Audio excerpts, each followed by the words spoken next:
Hey there, good evening. Nice to see you. It's time for the Bronx Buzz. This is BronxNet's program where we talk to reporters and writers and editors, journalists, all different people who put stuff out about the borough of the Bronx. We do that in our first segment. And in our second segment, we try to celebrate some of the artists and performers that make Bronx culture so wonderful and special. And we'll do that with a veteran Bronx artist right in our second segment. Right now, though, let's say hello to the city's Bronx Reporter. It's our friend Jonathan Custodio. Nice to see you again, Jonathan.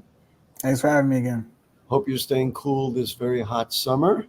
But I wanted to get right to it. This to me is central to what's going on in the Bronx right now. And you wrote a story about, actually, you anticipated that it was going to happen, that the City Council approved sweeping East Bronx development for the Metro North stops that are coming to the Bronx. Co-op City, Parkchester, Van Ness, Morris Park, and Hunts Point. And so this was a pretty big thing. I guess the first the first question is a general question: how did we get here, and what were the elements that went in? Number one, to making it happen, and number two, for what did the Bronx do to conform it to what we want? Yeah. This is years in the making. City planners have been working on this project since 2018. And, during the midst of that, having hundreds of meetings with the community, input sessions, things like that. What really went into this, making this happen, as is the case with development, is, city council members in the Bronx wanted certain guarantees for their community for this development to go down. And they got quite a bit, $500 million in capital investments promised over the next 5 to 10 years to be completed. These span things like parks and open spaces, sewers, schools, things of that nature, a lot of things that matter to people. And, kind of like you alluded to, this would rezone parts of Morris Park and Parkchester, centered around 4 Metro North stations in the East Bronx, Hunts Point, Co-op City, yep, Parkchester, and Morris Park. Which will improve. I mean, we're not even discussing the transportation value of this, which really opens up a transportation desert in a whole section of the Bronx. I mean, I've got more of the numbers which are coming right out of your report: 7,000 new homes, 1.3 million square feet of commercial space, et cetera, et cetera. What I thought was interesting, I read it in a couple of places, and we interviewed Dan Garodnick on my other show, Bronx Talk. They said they have a commitment to listening, and this was really a very big thing because, excuse me, so many neighborhoods in the Bronx have been suffering over many years of, well, they're putting up a building and we have no say in what goes on.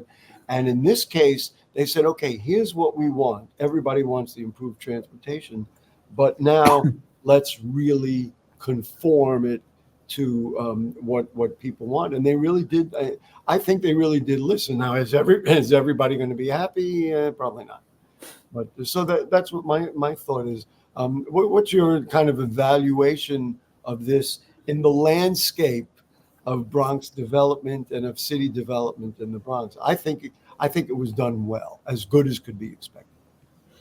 It seems to have had a lot of depth to it, and a lot of depth to the planning. The planners at the Department of City Planning told me they had this holistic approach, and it really did seem to reflect in what a lot of people wanted. And I think, and like you said, this is an area that is a transit desert. And while a Metro North is not going to solve all those problems, it does go a long way. And there are people in areas like Parkchester who would tell me, like, yeah, parking is really hard for me, and I would use this Metro North instead to avoid, looking for parking for an hour, 2 hours, whatever it is. And so I do think that there was a lot of planning and investment that was going on into this, and listening, like you said, into this project. And it's a big deal for a lot of people. But what I think is really necessary to sort of, outline is the development. The housing is definitely huge, but what people really emphasize are all the ancillary things that come with that. and they want to see the community centers, they want to see the supermarkets, they want to see the emphasis on the existing infrastructure that's already there. What the four-letter word called park? Well, parks is a five-letter word, but in their park, that's what they want to see improvements. Now we interviewed Council Member Amanda Farias on this week. It's on Bronx Talk this week, and she was very clear also that there were certain demands. And I asked her, and then you'll find this interesting. I asked her about there's a Republican elected official, a Republican council member, and I asked her about the way we all know what's going on in politics now. But she was very clear that Christy Marmorato was very effective in representing what her constituents wanted. And, whatever side of the aisle you're on, I think that's a quality trait for an elected official. And she got concessions on parking. She got concessions on the heights of the buildings and those things, and agreement with, let's see, it was also Amanda Farias, and also Council Member Rafael Salamanca, who is the land use chair. So I think this shows off a really good example to the Bronx and to everybody, really, of how we could get things done. What do you make of the timing? Now, they said, like 2027 is when I guess they're going to start putting shovels in the ground. Is that what we're looking at this point? So 2027 is estimated for the Metro North stations to be completed. The stations. The stations themselves. I see. Okay, I got that wrong. And, there's expectations that it's still sort of unclear, but, maybe 5-ish, 10 to 10 years from now, the entire development will be completed. But, this really centers around the stations. The stations got to come first because this is a transit-oriented rezoning plan. Yeah, one of the other things which I know, because I've been sitting in this seat for a number of years, you got to watch these dates because they say they would spend, let's say, infrastructure money. I mean, we knew this from the waterfront, pointing to it, which is back there, right where right where I'm sitting, where the water filtration project in on the Marshall Golf Course is. They promised the $200 million of parks funding in 5 years, and then by 5 years we're up, and they had only spent like whatever 120 million or whatever it was.